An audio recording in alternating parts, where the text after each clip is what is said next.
The first practical motor vehicle was invented in 1886 by Carl Benz.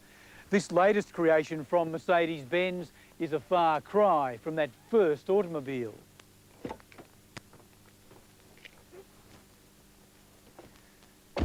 Car enthusiasts throughout the world have always had a desire to drive cars in competition on the open road. The Australian island state of Tasmania is one of the world's best-kept secrets. Its lifestyle idyllic, its majestic beauty and challenging roads lure owners and enthusiasts of the world's most desirable cars to the state each April. The ultimate dream of all drivers was created in 1992 when Targa Tasmania was specially created to take advantage of the unique aspects of Tasmania. A competition on tarmac roads for the best sports, classic and GT cars in the world over 6 days and 2,000 kilometres. Its origins are from the famous European races and rallies of yesterday, the Targa Florio, Mille Miglia and Coupe d'Alpe. The word Targa comes from the Sicilian word for plate. Wealthy Italian Vincenzo Florio donated trophies bearing his family's crest for the Targa Florio. Ladies in car 101, start your engine.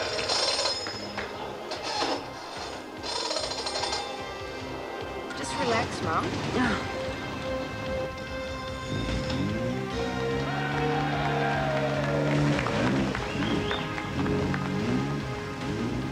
A nervous beginning to the first Targa Tasmania in 1992. Since then, star-studded lineups each year. Over the years, the event has attracted captains of industry, TV personalities, independent businessmen and retired entrepreneurs in beautiful cars. Plus, it's attracted Australia's best and some of the world's greats like triple world Formula One champion Sir Jack Brabham, the late Denny Hulme, Italy's Sandro Manari, Germany's Jochen Mass and Englishman Sterling Moss. Overall terrific. I mean, absolutely the finest of its type I've ever done. I mean, the roads and the enthusiasm of the people and the whole concept of the thing, it was absolutely sensational. Cars have come in all shapes and sizes, from the inexpensive to the classics and the latest Ferraris and Porsches. Plus the best that Japan has to offer, including the competition debut of the Toyota Celica GT4.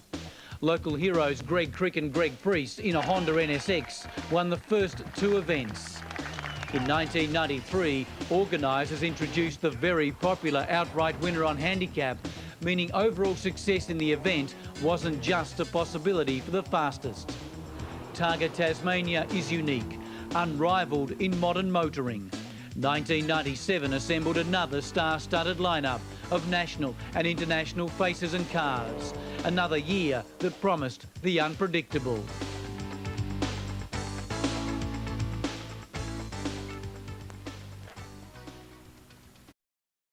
Car Championship. Jackson is back from the States to take on Tatnall, Green, Haywood and Shaw, with Rush and the locals making it tough. A real fat field. Doing it for over $500,000 prize money. These guys are really wild. There's no love lost here. Brought to you by Living Health. Smoke-free World Series Sprint Cars Championship, Round 4 at Speedway City, Friday, December 5th. Big guns blazing, sprint car racing. Racing 7:30 qualifying.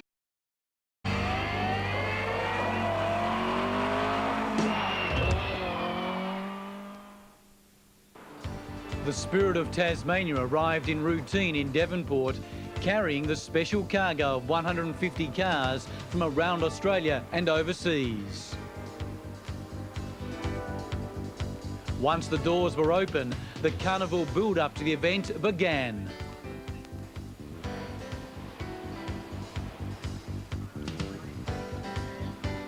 The multi-million-dollar mobile motor show is back in town for the 6th time.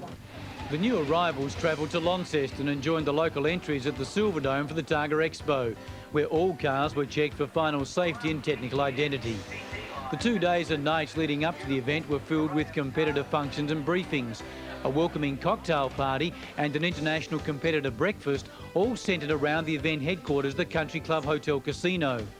The big name from overseas was twice World Rally Champion Walter Roll, driving a 1982 Porsche 911 CSRS from the Porsche Museum in Stuttgart.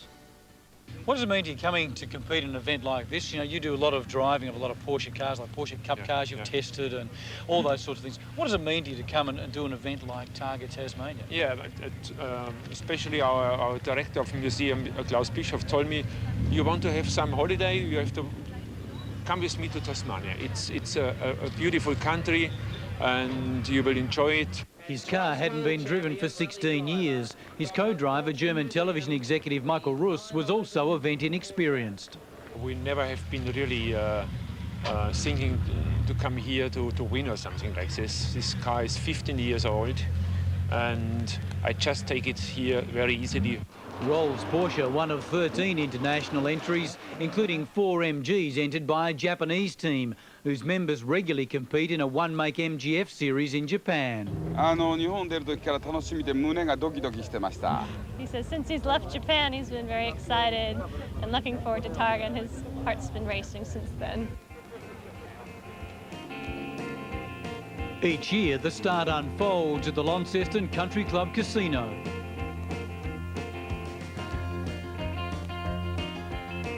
I declare the course of Targa Tasmania 1997 open for action. Gentlemen, in car number 1, start your engine.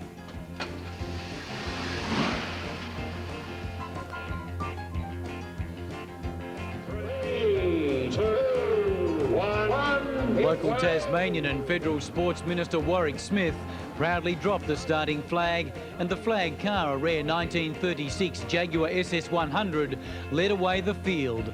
A mouth-watering trail of automotive history spanning 60 years. The cars head to Georgetown, 30 kilometres to the north, for the BHP Temco Prologue. A short Targa stage through the town streets against the clock to establish the start order seating for the next 5 days of competition. Fastest to the rear.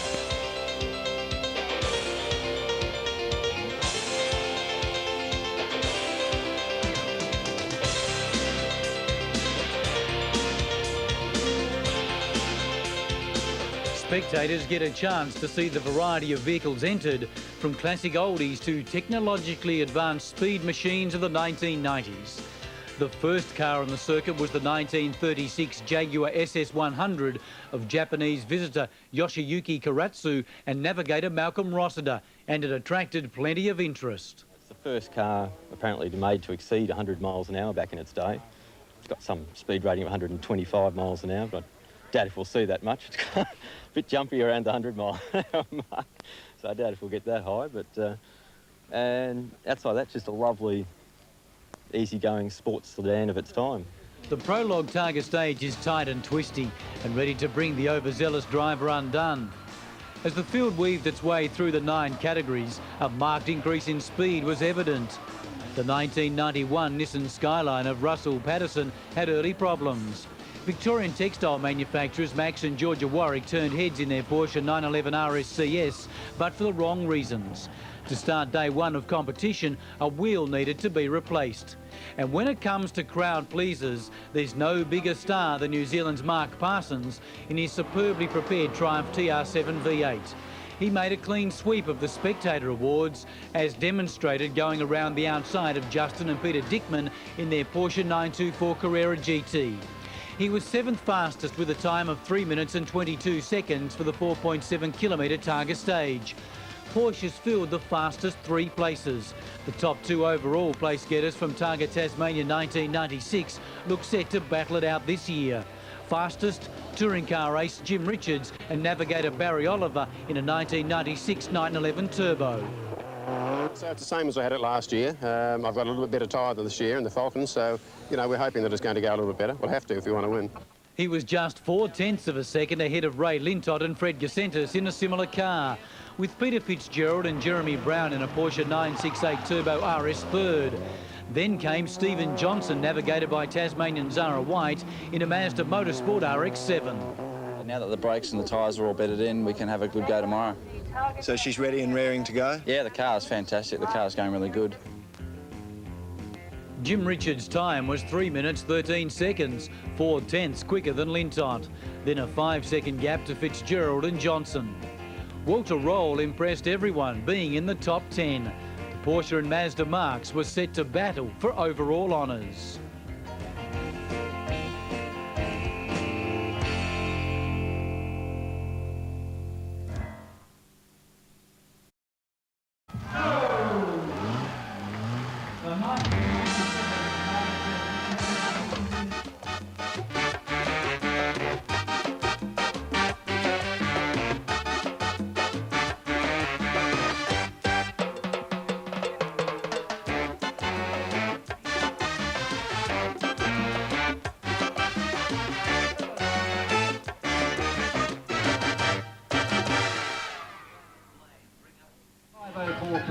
Nicely dressed up, Bill. Thank you, thank you. Someone had to make a statement.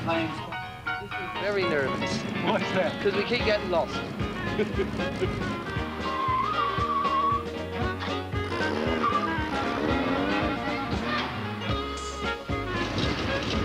the bloke in the back? That's our adjudicator.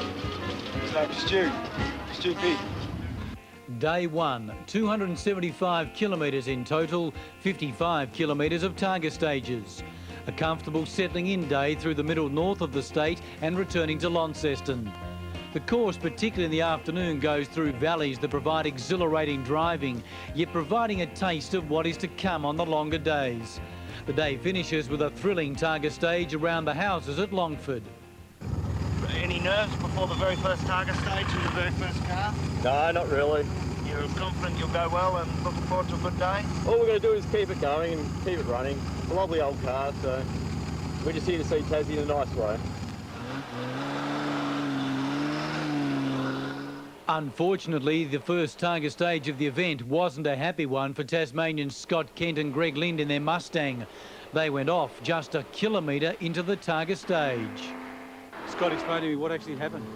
Well, we just come up around that right-hander there. There's been a lot of gravel picked up on the road through the onto the road by the first few cars coming through, and we hit the gravel and got it a bit sideways and got it back again. I thought I had it under control, but wasn't the case.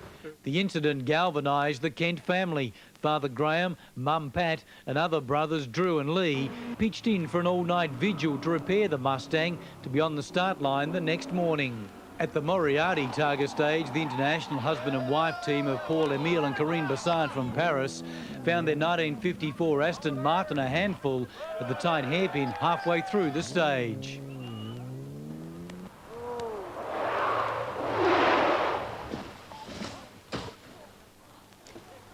At the Latrobe Targa stage, a wild ride for New South Welshmen Leslie Taylor and Desmond O'Loughlin in their Jensen Healy.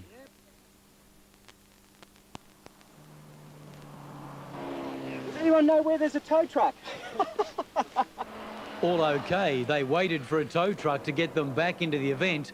Overnight repairs would see them back the next day. But this day for them was now all a bit of a yawn. You had a choice between going up the side or going into the mud. You're happy where you ended up? Yes, I think it's more so than being down there catching a few crabs, I can tell you. At least this way we'll be able to get the car, change the wheel and, you know, get on with it. 10 minutes later, Sydney's Greg Whiteside and Matt Hunter in a Triumph Stag followed suit at the same spot, but were able to continue, losing 2.5 minutes, blowing their Targa trophy. The Holden Commodore V8 of Sydney's Adam and David Kaplan was on borrowed time after blowing smoke from the early stages. Passing other competition cars that start 30 seconds ahead sometimes happens on a Targa stage, as Howard and Linda Long showed on the Latrobe Targa stage. At the lunch stop, the lead drivers compared times. Oh, okay. That second one might have come spluttering about 3k. Oh, really? You still playing it, right? See, Roll's taking it easy. I feel like driving like a grandfather. You know, if you don't know the roads, don't know the car, it was standing 16 years somewhere in a museum. You need some time to trust everything, but we have still 4 days to getting used. Immediately after lunch, the longest Targa stage of the day, 16.5 kilometres running through the hills outside Devonport. A stage that has tricky crests and corners. as Western Australia's Ken Jaffe and Brian Wilkinson found out in their 1971 Porsche 911 RS replica. In an unexpected incident and the worst of the year, the Commodore police pack entry of Tasmania police officers Farrell White and Nick Watchorn rolled on the Sheffield Targa stage.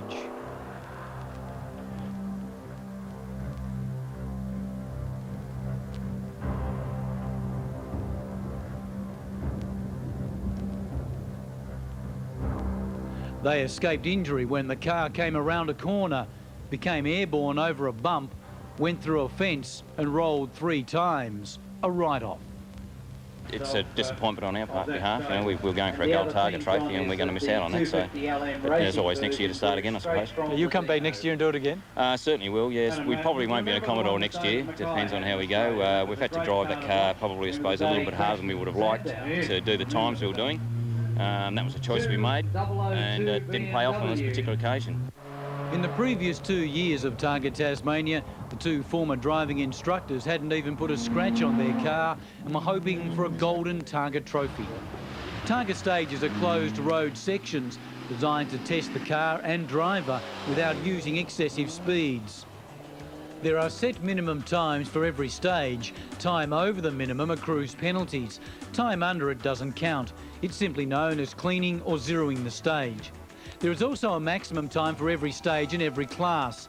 Beating this time counts towards a Targa trophy.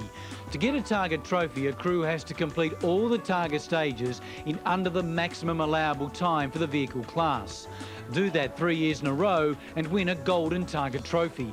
Win a second set of 3 Targa trophies and you win a platinum trophy. In 1997, the first of the platinum years, 2 competitors were eligible for the coveted awards. Launceston's Bruce Jessup and Adelaide's Fraser Gascoigne, and they both drove Ferrari V8s. Well, what's been the secret to come back every year and finish every year? Well, plain old-fashioned good luck, I reckon. Nothing else. That's a little bit hard to answer because I do all the maintenance on the car myself, so I could be awfully blowing the bags, and at this stage I'd love to touch wood or something to make sure we do get there. But I think it's a matter of driving the road as we see it, not getting too gung-ho about it and just keeping control of our brains. Did you enjoy this event? Yes, fantastic. The weather's a hell of a lot better this year, and we've come back for this is our 6th year, as you well know. And the main reason is the people are so friendly here. We have a great time over here, we really do. While Fraser has always been in his Ferrari 308 GTB, Bruce travelled to his golden Targa in a Jaguar E-Type. Both were accompanied this year by their 1995 and 1996 navigators. Bruce's companion, car restorer Jeff Smedley, was in line for his 5th Targa trophy in succession. Vince Scanlon, who travelled with Fraser, was hoping to earn a golden Targa trophy if Fraser achieved his platinum Targa trophy. There were 41 competitors eligible for a golden Targa trophy. Targa Tasmania draws competitors of every calibre, from rookie amateurs to legends and world champions. They all have one thing in common: a love of motor vehicles and the desire to drive their cars in a way their manufacturer intended them to be driven. The cars in the event are often a reflection of the owners' personalities. If you look carefully, there's even royalty. We felt we needed a journey together. We've been apart so long. So we thought we'd better get together and keep the population happy. In reality, they're Targa regulars from Victoria, the aptly named Peter and Kerith Buckingham. You better reveal your true identity then, because someone might think you're being imposters. Well, we are Buckinghams, of course. And, of course, as you can see from Buckingham, we do have Buckingham Palace over there, so we're not really imposters. No. But not a Rolls-Royce or Jaguar, a classic 1963 Porsche 356C. Others like first-timer Peter Chiavello heard about the event just a few weeks before the start and couldn't resist the temptation. Competition, I love competition. and when I get involved in competition, I like to do it properly, so that's a bit of fun, a bit of enjoyment. There were 24 females in this year's event, 1 in every 10 cars, and 1 all-female crew from Cairns in Queensland. Targa is something I've followed Targa since the beginning when it first started, and I've wanted to get into rallying for a long time, and it seemed like a good place to start, so here we are, racing. The final test on the first day was around the houses at Longford, where spectators have another chance, this time in their droves, to cheer on the spectacular drivers and to judge those who make mistakes.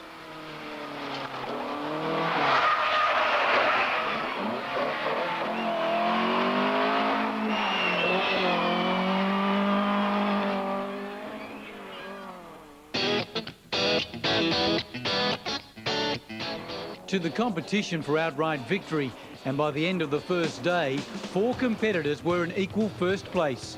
Mark Parsons, Stephen Johnson, Ray Lintott and Jim Richards all came through faster than the minimum time, therefore cleaning the day. Another outright contender, Peter Fitzgerald, pushed on too hard. 1993 Porsche 968 RS blew a turbo on the Deloraine stage and limped around Longford, dropping from 3rd to 15th place. Repairs will be made overnight.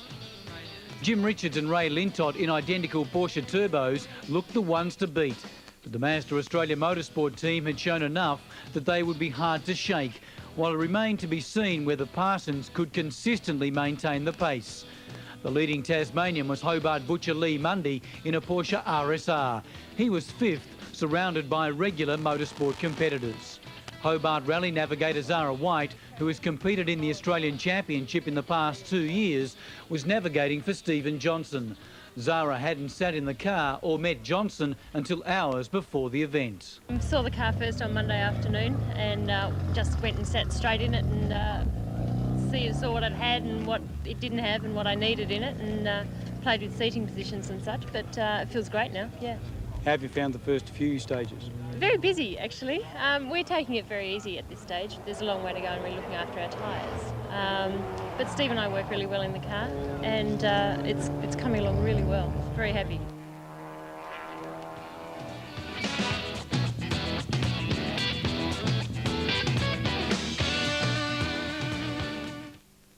Create a little piece. Also a platform for major sponsors, Tattersalls, the Federal Hotels Group, BP Australia and Optus World. Car companies like Toyota showcased new products. Day 2, the Tasman Trundle, 448 kilometres from Launceston to Hobart via the northeast and east coast. From the challenge of the northeast passes to another town with its own Targa stage, Triabunna. Before the northeast passes, an early morning sprint on the outskirts of Launceston to warm up. Most pleased to see the start of the day was Scott Kent. The overnight repairs had the Mustang there for the first stage. The drivers really enjoy today because it begins with the passes of the northeast, and they provide some of the best driving roads anywhere in the world. It would be nice to go fast on these roads, but it's not allowed for me to go fast. I have to go slow. That's a problem. But it would be nice to do a real race on these roads. That must be fantastic if you really can go fast. And I never have seen it, maybe except once when I have done Mille Mille. Maybe it was a race like this one before. It's very fast, also bends, really, really nice. Yeah, some people describe these roads as perhaps the best driving roads in the world. You've done a lot of travelling around the world. Yeah. Do you think that's a fair assessment of these roads? Yeah, I think so, because you don't find so fast roads in Europe. If you go to a motorsport event, it's forbidden to have an average speed over 120 in Europe. That means you only can try to find very twisty ones, but not a combination like here, and very fast and nice, smooth bends. The lineup of Targa cars each year is like a trip down the road of automotive history. The most common car was Porsche. 28 examples ranging from the 356s of the 50s and 60s through the front engine range and to the potent rear-engined 911 RS and turbo models. 6 Ferraris lined up, including Japan's 348 Challenge champion Masayuki Sakamoto, sharing his winning car with Masami Muto. BMWs ranged from this 1969 2002 of Hobart's Peter Cook and Alan Verkrussen through the glorious M3 of Mark Saxby and Martin Rees, and the M5 Touring Saloon in the hands of Steve Gasparinatos and Tony Wilson. Dodge are renowned for producing big cars, and they went around in Targa in a typical big way. The Phoenix of Jeff Zakrzewski and John Voller from Queensland was the event's biggest car. It is driving. Probably I've driven every brand of car that there is. And I'd have to say that this has been the most enjoyable car that I've ever driven. The smallest car, Jack Waldron's 1955 Fiat Abarth. In 1992, this is what happened to Waldron, suspended in the branches of a tree after going off on the final day. Jaguar's sporting heritage included the flag car and 5 more of the sleek cats, including the E-Type of Aaron Lewis and a trio of the Mark 1 and 2s. Targa's reputation had spread rapidly to Japan, and Rover was keen to see how the contemporary MGF compared to the older models and against the world's other great cars. 4 1996 MGFs were shipped from Japan and driven by MGF circuit racers. One of the biggest head turners was the newly Australian-released Lotus Elise. It's got a 1.8 litre engine, but its main advantage is it handles like a go-kart. Got almost zero body roll and just massive lateral forces when you're turning. It's not particularly powerful, 120 horsepower, but it's faster than a Porsche Boxster, but a little bit slower than a normal Porsche. One of the most unusual cars was the 1953 Lancia Aurelia. It drives beautifully in the Targa with the exception of the brakes, which are very heavy. We don't have disc brakes, so long stages like Rihanna and so on, we come out of those stages without any brakes, and now fingers crossed. Toyota has won Targa before with their record-breaking and all-conquering Celica GT4. This year, a team of Toyota Celicas were raising money for Camp Quality, an organisation that makes dreams come true for young cancer sufferers. Basically, we're here to enjoy the Targa Tas, but as a sideline to all that, we believe we can help Camp Quality by raising funds. So we each make a donation to Camp Quality, the 3 drivers of the 3 cars in the team, and half the sponsorship we get for the stickers on the car goes to Camp Quality. One of the familiar sights in Targa Tasmania over the past 3 years was the Di Tommaso Mangusta of Neil Ashmead and Natasha Oberoi. Well, I think that Alessandro Di Tommaso will be very proud of us. We're redesigning his road car to work on the road and to work in Tasmania Targa. And we go back 30 years, we'll be able to tell Alessandro how to build a car. Back to day 2's competition, and the morning's winner Lear stage temporarily halted Justin and Peter Dickman. Bruce Jessop's Platinum Trophy was dashed. A minor water pump problem forced him to miss the morning. Checked the valve timing after Longford, and we put the water pump belt back on, obviously on the wrong way, and it ran off on the first stage coming out of Launceston. Disappointment also for the only all-female crew of Cairns' Linda Brannigan and Annie Stone on the Elephant Pass Targa stage. They warned following drivers of the hazard, but just around the corner, Victorians Gary and Mark Tierney slammed into the railing in their 1990 Dax Cobra. From the lunch break at Bicheno, a glorious East Coast cruise to Triabunna. The final competitive stage was Grass Tree Hill on the outskirts of Hobart. Adam and David Kaplan continued to carry a smoke screen for trailing cars. The smoke had now been billowing from the car for a day and a half. Through the haze emerged Ray Lintott in his Porsche 911 Turbo. He was letting out his own signal that was now becoming a spectacular trademark.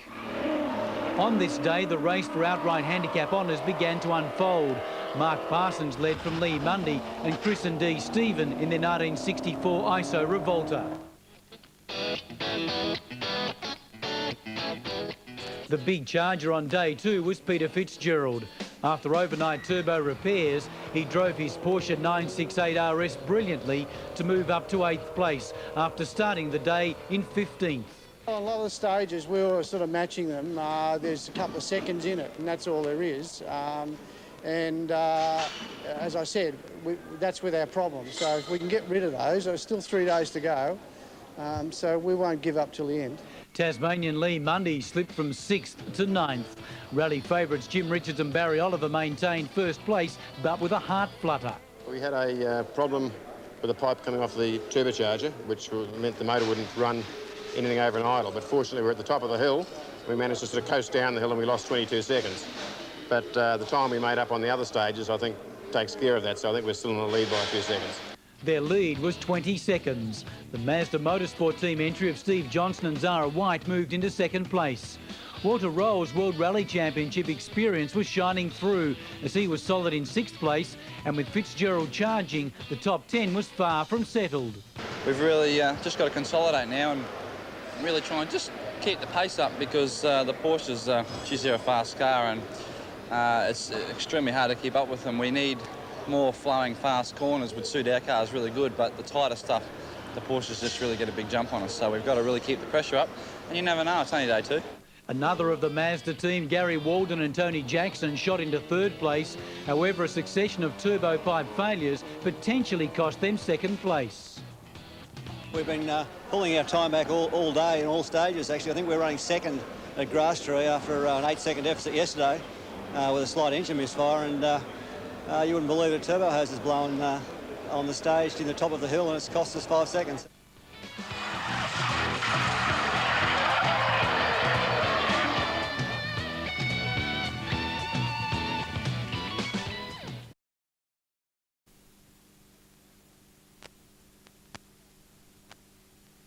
To day 3 of Targa Tasmania 1997, and although the day is the shortest, it is the most intense.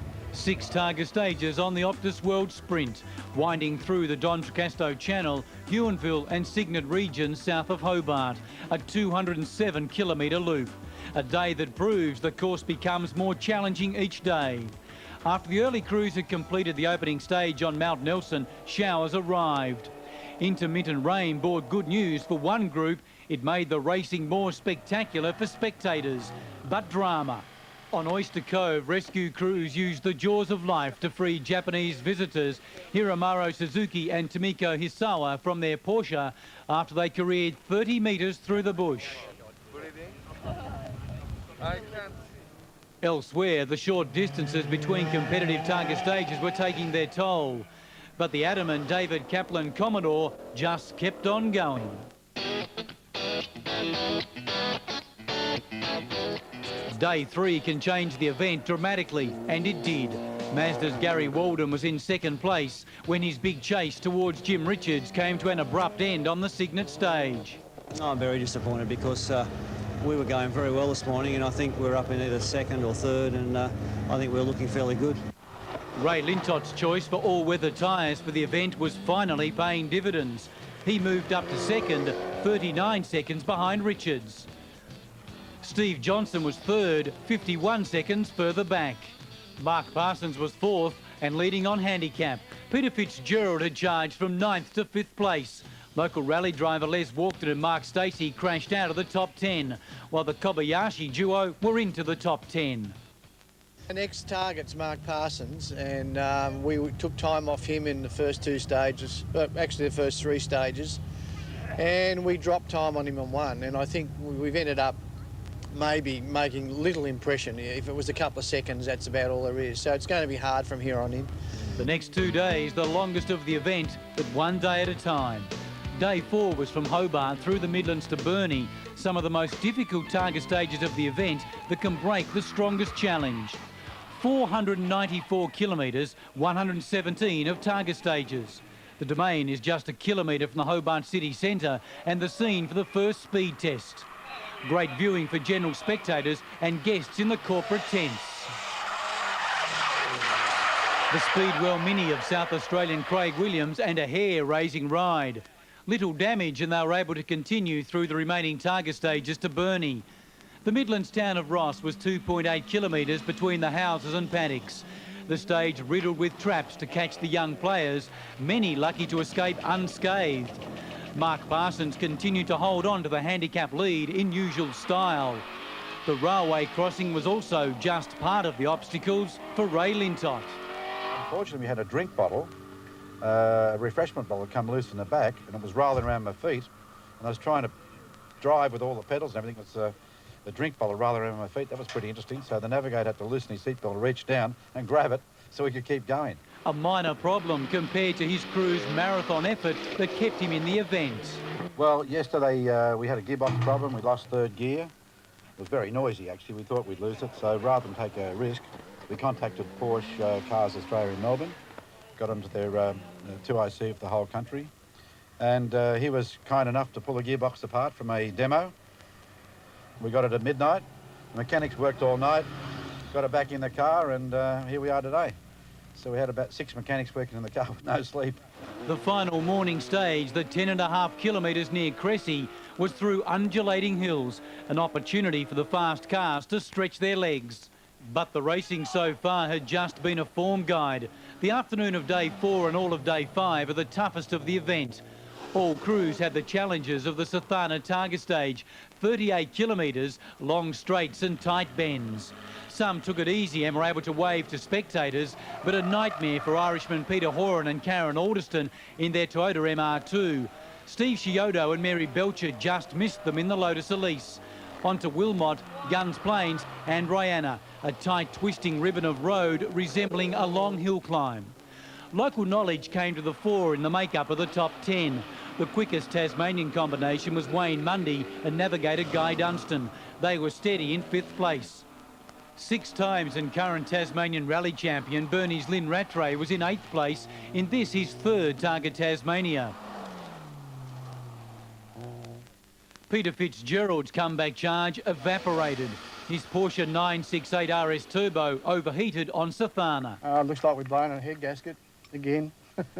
We thought we cured it this time with our high technology engineering that we put into the car, and it's let us down again.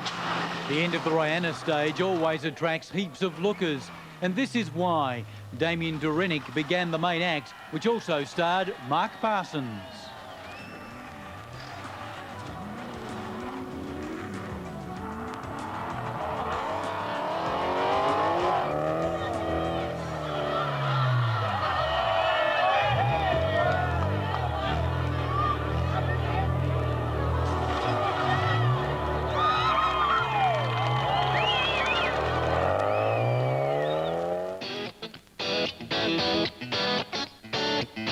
In the battle for victory, Ray Lintott was praying for divine intervention to keep pace with Richards. But rain never played a hand in the fate of Richards' day 4. On the last Targa stage, his $300,000 Porsche Turbo developed an oil leak and caught fire. We've got an oil leak at the rear and got a little oil fire, which wasn't a major problem, but of course we couldn't physically drive all the way from town to here, so we've just driven into control, which we must do. So now we'll fix her and get going tomorrow. Have you lost any time through this? No. Vehicle's been going fine up until the oil leak? Yeah, beautiful. I mean, we actually had gained a lot of time, so we'll just see if we can fix the problem and carry on from here. The Porsche was towed into Burnie.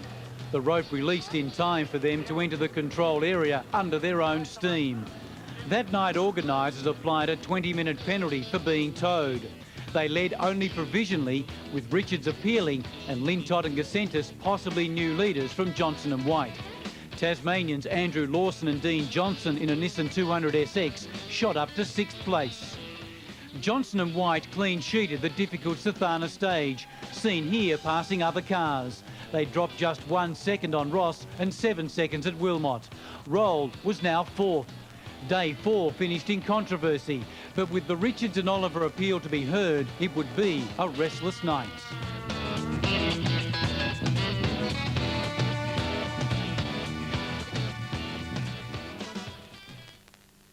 Ahead on 10, it's time for a look back on all the highlights of the 1997 World Superbike Championship. Next on Sunday Sport. Panasonic.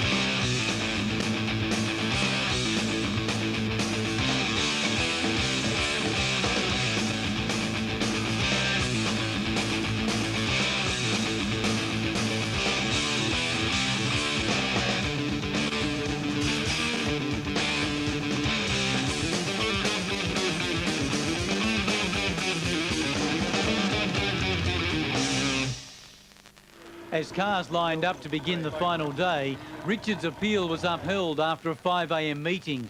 He hadn't broken the rules and kept the lead by 1 minute and 31 seconds. He would be hard to beat. Occupying the minds of most was the weather, and the news wasn't good. Well, we've had sunshine for most of the 4 days so far.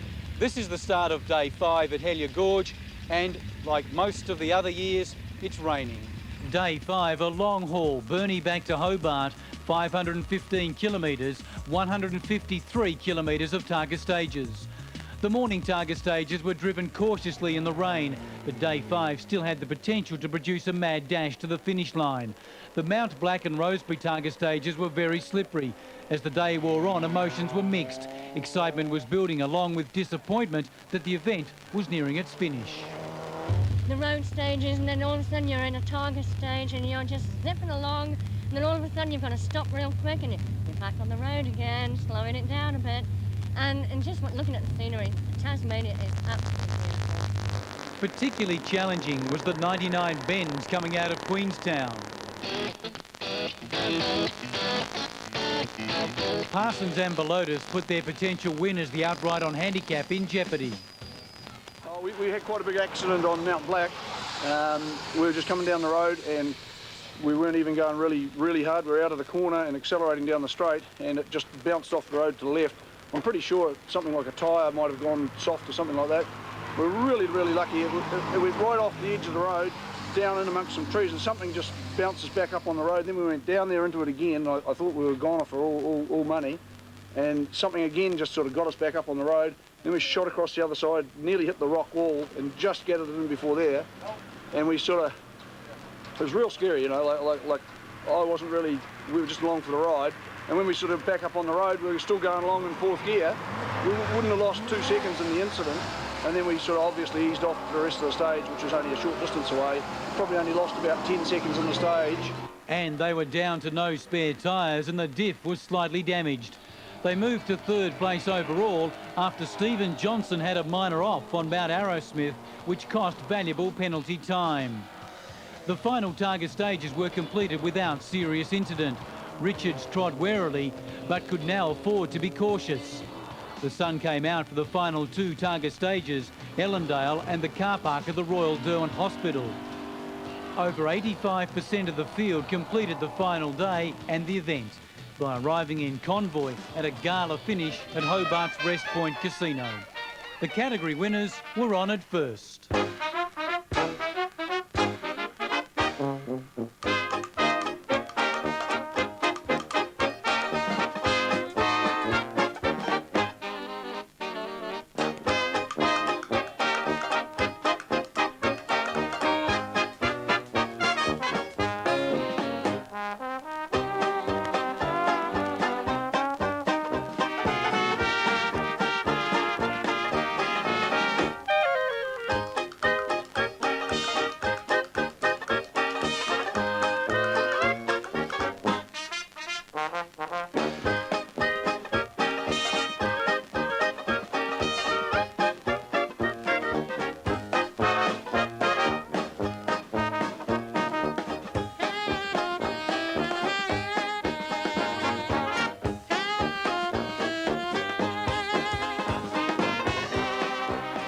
Parsons and Belotus took first in the outright handicap, ahead of Chris and D. Stephen in the ISO Revolta, followed by David Cooper and Jeff Duggan in a 1969 Datsun 2000 Sports, ahead of Paul and Christine Freestone in their 1958 Austin Healey. The crowd then cheered the overall winners. Victory in Targa Tasmania 1997 to Jim Richards and Barry Oliver. Congratulations, Jim. A wonderful thing to win the event for the 2nd year in a row. Yes, it is. Yes, it's. I suppose it was harder this year because we had a few little dramas along the way, but we overcome them, and with some help from other competitors and the service crews that were around, we managed to get here in the end. So it was good. Well, Barry, being a Tasmanian, you've loved motorsport all your life, and to win this event not once but twice, what a thrill. Well, it's a very proud moment for me, quite frankly.